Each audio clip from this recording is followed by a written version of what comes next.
important.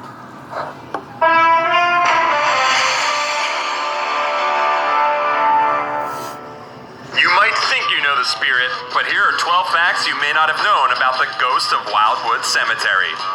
Will Eisner's The Spirit first appeared in the Sunday edition of Register and Tribune Syndicate newspapers on June 2nd.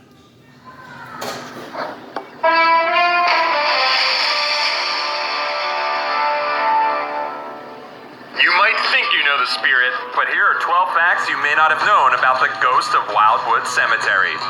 Will Eisner's The Spirit first appeared in the Sunday edition of Register and Tribune Syndicate newspapers on June 2nd, 1940. The strip ran in 20 different newspapers with a combined circulation of 5 million copies in the 1940s. The Spirit's initial run ended on October 5th, 1952. The Spirit was a reaction by newspapers to the burgeoning comic book industry of the early 1940s. In order to compete, Register and Tribune Syndicate had Will Eisner put together a comic book section to include in their Sunday papers. This comic book section also featured stories with other Eisner creations such as Mr. Mystic and Lady Luck.